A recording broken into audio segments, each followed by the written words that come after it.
균형 잡힌 신앙 두 번째 시간, 재물의 축복과 신앙의 축복 제목으로 하나님의 말씀을 전하겠습니다. EBS 교육방송 중에 우리나라에 들어와서 일하는 외국인 근로자들을 소개하는 프로가 있는데, 가난한 나라에서 직장에 들어가거나 돈 버는 게 쉽지가 않아요. 그래서 우리나라에 와서 막노동하면서 지내는 외국인 근로자들이 있다 말입니다.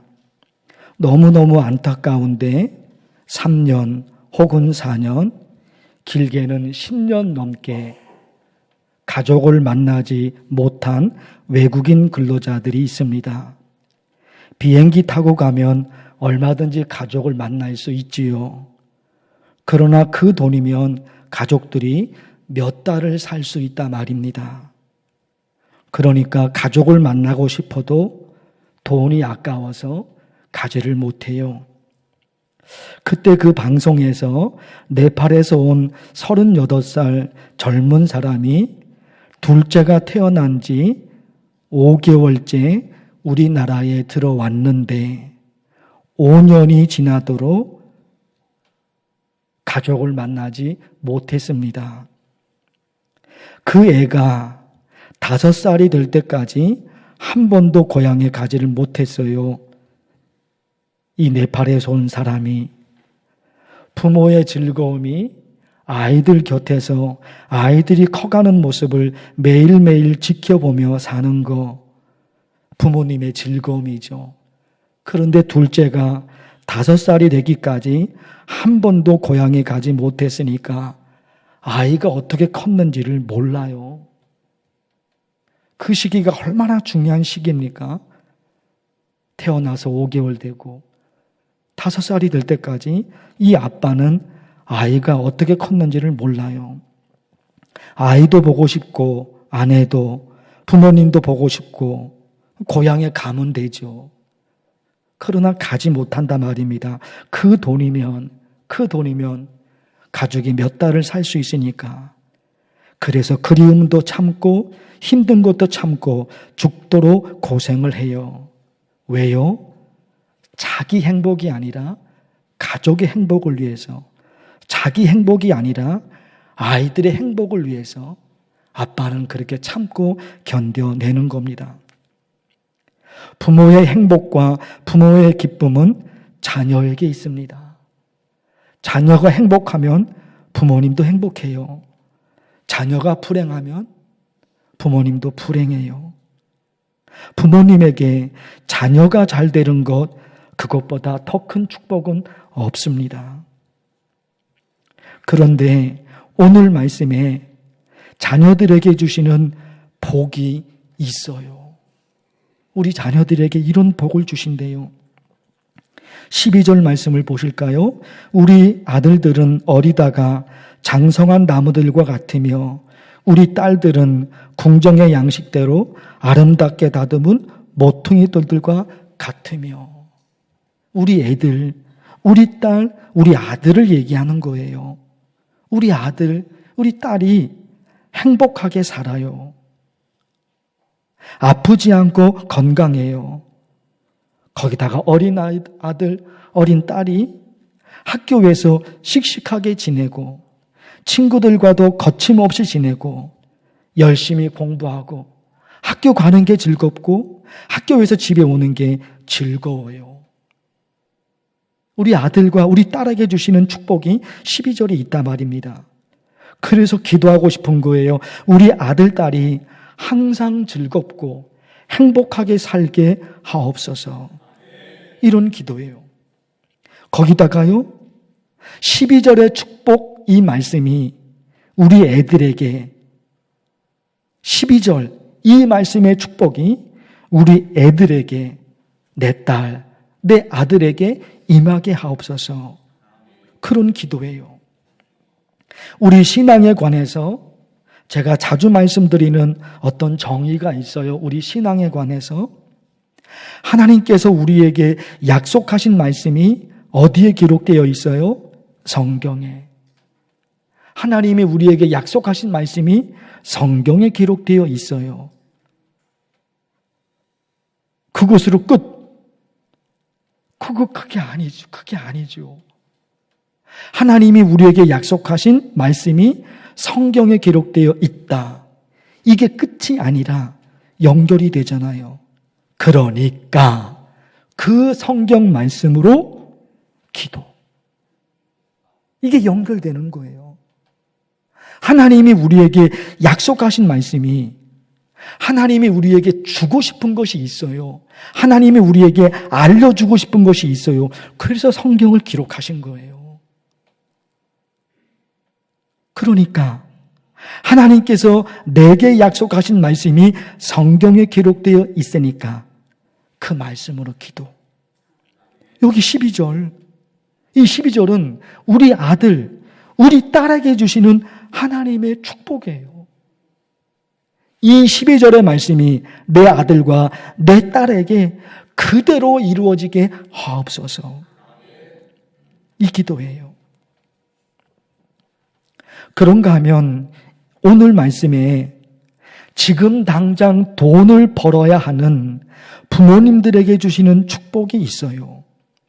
12절은 우리 아들, 우리 딸에게 주시는 축복이고 13절은 부모님이에요. 지금 당장 돈을 벌어야 돼요, 부모님은. 그런데 13절을 보실까요? 우리의 곳간에는 백곡이 가득하며 우리의 양은 들에서 천천과 만만으로 번성하며 곳간에 곡식이 쌓여져 있어요. 백곡. 흰 쌀이 쌓여져 있는 거예요. 그리고 양의 우리, 그 우리에는 양들이 수백 마리, 수천 마리가 있어요. 하나님께서 부모님에게 주시는 재물의 축복이에요. 부모님에게 주시는 축복인 거예요. 거기다가 14절을 보십시오. 우리 수소는 무겁게 살았으며 싫었으며 또 우리를 침노하는 일이나 우리가 나아가 막는 일이 없으며 가축을 빼앗기는 일이 없어요. 옛날에는 곡식이 그리고 가축이 그게 재산이에요. 옛날에는 곡식을 빼앗기고 가축을 빼앗기면 못 사는 거예요. 그런데 그런 일이 없대요.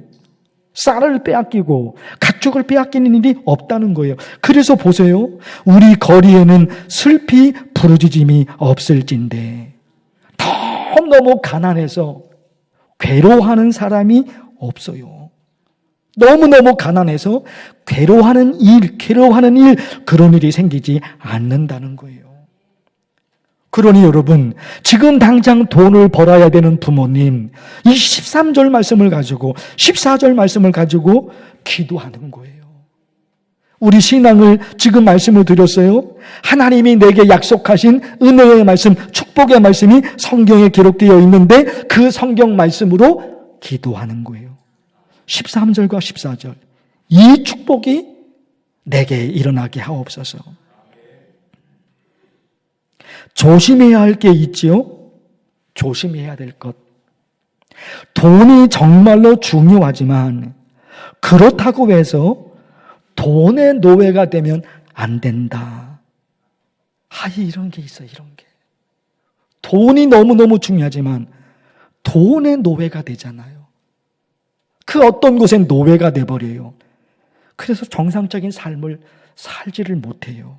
노예가 되는 거예요. 가룟 유다 보세요. 예수님의 제자로 부르심을 받았는데 돈의 노예가 되어서 예수님을 팔아버립니다. 돈의 노예가 된 거예요. 어떤 사람은 또 다른 노예가 되고 어떤 사람은 어디에서 헤어나오지를 못하고 노예가 되는 게 있거든요. 그러나 그렇다고 해서 돈 없어도 얼마든지 행복하게 살 수 있냐? 이건 또 아닌 거예요. 그 양쪽이 있는 거예요.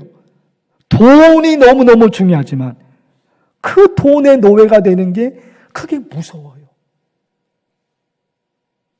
그렇다고 돈이 없으면 어떻게 사냐 말이에요. 어떻게 사냐 말이에요. 돈 없으면 못 사는데 그렇다고 해서 돈 그러면서 살 수는 없고 어쩌면 좋을까요? 이런 기도가 너무너무 중요할 것 같아요. 하나님 아버지, 일할 수 있는 환경을 만들어 주옵소서.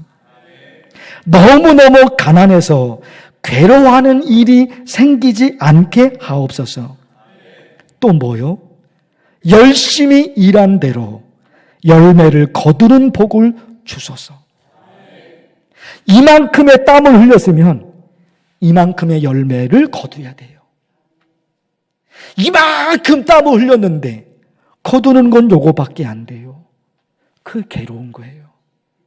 부귀영화를 바라는 게 아니잖아요. 내가 노력한 만큼, 내가 땀 흘리는 만큼 열매를 거두는 거. 우리 그런 마음인 거예요. 하루아침에 벼락부자가 되는 걸 바라는 게 아니에요. 그거 그렇게 좋지 않아요. 돈의 노예가 돼버린 거예요. 비참해지는 거예요. 그러나 또 돈 없으면 안 되잖아요.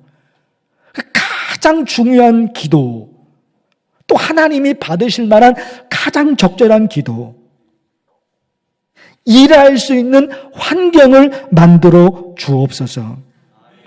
열심히 일한 만큼